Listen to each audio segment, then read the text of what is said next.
Andrés Napoli es director de la Fundación de Ambiente y Recursos Naturales. La FARN es una ONG encargada de controlar, obviamente, el avance del plan de saneamiento del Riachuelo. Gracias, Andrés, por venir a Radio Sónica. Bueno, muchas gracias, buenos días. Sí, entre otras cosas que hace nuestra organización, también se ocupa de la cuestión del Matanza Riachuelo. Bueno, es importante hablar de Riachuelo porque siempre lo comentamos en estas últimas semanas con María Luján, que existe un fallo en el cual le obliga la Corte Suprema al Ejecutivo a que haya una limpieza definitiva del Riachuelo. En realidad a las tres partes, a la provincia, a la nación y a la ciudad. ¿Cómo va eso? Bueno, este es un caso que va a cumplir 10 años de ejecución de la sentencia. Es un caso que la Corte tomó como estos grandes casos estructurales cuando la Corte se reformuló, tuvo una nueva conformación. Uno de los temas yo creo que la Corte quiso plantear como de gran agenda pública, de temas que necesita una política, digamos, de Estado, el tema del Riachuelo. Dictó una sentencia en el año 2008 que obligó a la Ciudad de Buenos Aires, la Provincia de Buenos Aires y el Estado Nacional, en virtud de la jurisdicción y que somos un país federal donde los recursos naturales en este caso es compartido, a llevar adelante un plan de saneamiento integral. Y ese plan de saneamiento integral es un plan complejo que incluye no solamente mejorar la calidad del agua del río, que el río huela mejor, sino también, por supuesto, atender las necesidades de la población que está en situación de vulnerabilidad, claro. La cuestión de la fuente de contaminación, que repasamos rápido, son tres: las cloacas, la falta de cloaca, la cuestión industrial y los basurales a cielo abierto, y además atender a la salud, relocalizar población, etcétera. Es un plan complejo, pero que hay que trabajarlo día a día para que pueda llegar a prosperar. Sí, pero pasaron 10 años desde la sentencia. Está ACUMAR, que es justamente la asociación que, digamos, de los tres estados que debería haber resuelto esto. Y hasta el momento se cumplió nada más que el 22% de lo que debía haber hecho, solamente el 22%, y tienen subejecución presupuestaria. O sea, esto es terrible, porque ni siquiera gastan la plata en hacer lo que deben hacer. No se está gastando los recursos donde deberían gastarse, que es limpiar el Riachuelo. Fue vergonzosa la audiencia ante la Corte Suprema de Justicia. ¿Vos estuviste presente? Yo estuve presente, estuvimos ahí 4 horas y te digo que realmente los jueces de la Corte nunca los vi tan... Bueno, acá hay un tema que es importante, que vos recién mencionabas. Tenés que sentir el tema. Y hay, como uno de los especialistas es Lorenzetti en todo el tema de medio ambiente y demás, porque tiene todos los posgrados hechos de máster en este tema, imagínate que lo conoce a la perfección. Aparte le decía a Maqueda, escúcheme una cosa, ustedes hicieron 3.000 viviendas y faltan 17.200, más toda la gente que se sumó a la vera de lo que es este río contaminado y las distintas villas, Villa Inflamable, Rodrigo Bueno, un montón de villas, y ustedes no hicieron absolutamente nada. Evidentemente tiene que tener, o sea, ACUMAR debería tener a su vez un organismo de control para control, pero no podemos llevar, no puede, o sea, hacer un organismo de control, claro. Es una locura.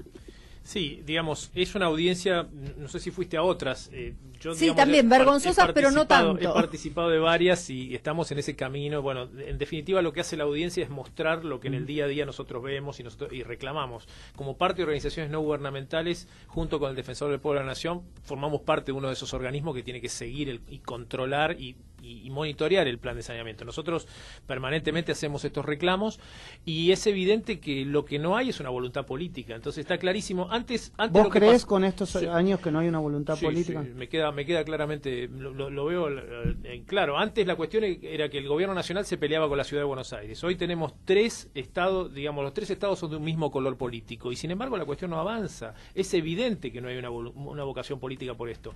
Hoy el ACUMAR está jugado detrás de lo que son el plan de AISA, es una obra, digamos, de saneamiento cloacal, es lo que se muestra como que, digamos, sería el gran tema para llevar adelante en el Riachuelo, pero eso no va a alcanzar, porque eso va solamente a plantear la cuestión cloacal, que es muy importante, pero después tenemos que ver qué hacemos con las industrias, más de 6.000 industrias que vuelcan al Riachuelo efluentes contaminantes, de los cuales hay unas 1.000 aproximadamente que son las críticas, y en ese sentido no hay un plan de seguimiento, tampoco hay un plan de atención a la salud de la población. La gente de Villa Inflamable espera hace muchísimo tiempo la relocalización, porque viven en un lugar que no deben vivir, están dentro de un polo petroquímico que ya ha sido designado como zona industrial y la gente sigue viviendo adentro y no hay respuestas. Es evidente que falta una vocación política. Y pondría un punto específico. Me parece que la audiencia quedó muy en claro que la provincia de Buenos Aires está prácticamente afuera del caso, ¿no? Mandó una representante que es una asesora de una subsecretaria, fue la que representó a la provincia de Buenos Aires en la Corte. Sí, llamó la atención Lorenzetti. Lorenzetti se quedó duro y le dijo, perdón, ¿usted qué me dijo que es? Asesora de una subsecretaria. Ah, y usted representa a toda la provincia, le preguntó como ya irónicamente, dijo 3 palabras y le hizo sentar. Bueno, está bien, gracias. Bueno, esa es la voluntad política, eso es lo que estamos manifestando y que, bueno, es necesario que, digamos, se cambie. Por eso nosotros creemos que la Corte, a la salida de esta audiencia, además de tomar una decisión fuerte, debería echar mano de una de las cuestiones que previó en el propio fallo, que es la sanción. Claro. O sea, hay que comenzar a sancionar a los funcionarios, porque si no, ¿de qué manera podemos cambiar esta realidad?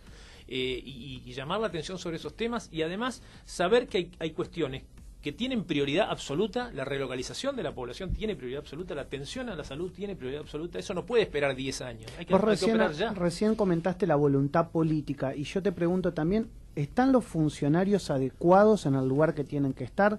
Porque en los últimos años los ministros de ambientes no han sido las personas que han luchado por el ambiente históricamente. Si veo de María Julia para acá, nadie sabía de ambiente estando en ese lugar. Sí, inclusive el ministro actual, ¿eh?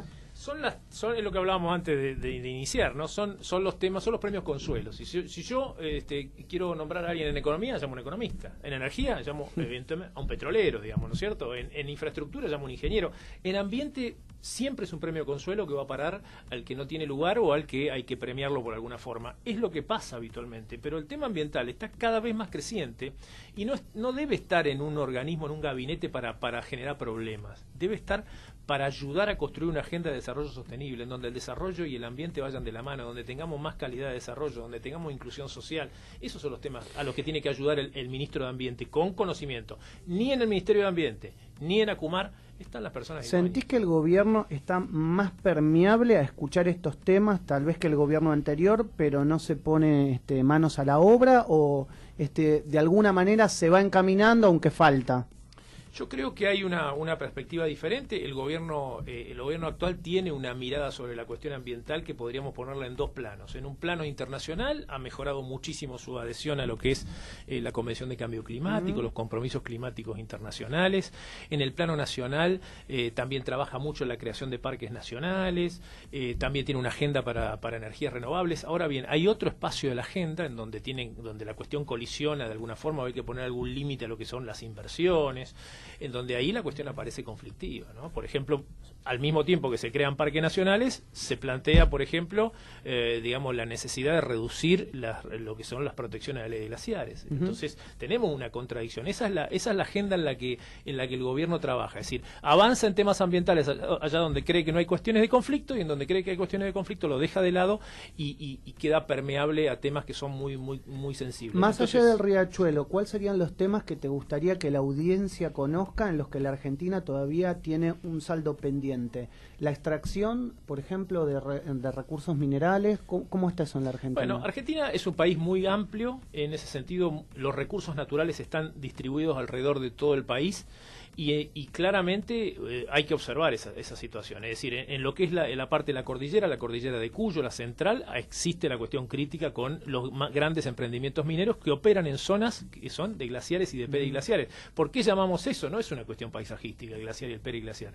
Es de donde se nutre de agua la mitad del país. Es decir, el agua que pasa por Mendoza, San Juan, Catamarca, La Rioja, nace en la alta montaña y en ningún otro lado. Entonces, ahí es donde hay que prestar específicamente atención y donde uno dice, ¿en dónde afectan las mineras? En que contaminan el agua, sí, pueden contaminar el agua, pero primero que hacen es la usan ellos antes que todos los demás y no dejan lugar a los demás. Esa es una situación crítica. La cuestión de los bosques, el crecimiento de la frontera agropecuaria, el empuje de la frontera agropecuaria en ir hacia lugares en donde hoy ya no tienen espacio. Eso significa la lucha por los bosques nativos. Eso se da en el norte, fundamentalmente del país. Y después tenemos, por supuesto, la cuestión urbana, en donde están los temas de contaminación y además la situación de los pueblos que sufren la afectación de los agroquímicos, las fumigaciones, etcétera, donde tenemos un panorama diverso. El ambiente, por eso digo, no es una cuestión específica y esquemática ambiental. Va en todos los temas y fundamentalmente los que tienen que tomar decisiones en lo que económicas. tiene que ver con el riachuelo, nombraste a la relocalización de la población. ¿Cómo se procede a eso? Existe hoy en día un censo de población que vive en el borde del riachuelo. Está censada la población. Para lo cual hoy hay que relocalizar específicamente 3.500 familias. De esas 3.500 familias no se ha avanzado más del 20%, Y ahí, si miramos el riachuelo, ¿dónde está la cuestión crítica hoy? En la Villa 21-24, por ejemplo, y la Villa Inflamable de Doc Sud. Ahí donde hay que relocalizar a la mayor cantidad de gente y donde está muy retrasado. Ese es un proceso en donde los vecinos necesitan participar y necesitan tomar decisiones en conjunto con el Estado. No se los puede llevar a cualquier lado. Hay que ver en qué condición se los muda, dónde se los muda y cuáles van a ser las viviendas. Por eso es un proceso complejo, pero evidentemente se está llevando adelante muy lentamente. Andrés, gracias por venir a Radio Sónica. Que tengas buen día y seguramente te convocaremos en algún otro momento del año para hacerle un seguimiento. Sí, tenemos que hacer un seguimiento. Pasa con el riachuelo. Los vamos a volver locos a los funcionarios hasta que avancen. Los invito el día 17 de abril a la presentación de nuestro informe anual. En este año cumplimos 10 años consecutivos de la presentación de nuestro informe anual. Están todos estos temas allí, así que los esperamos en el Paseo de la Plaza. Andrés Napoli, de la Fundación Ambiente y Recursos Naturales en Radio Sónica.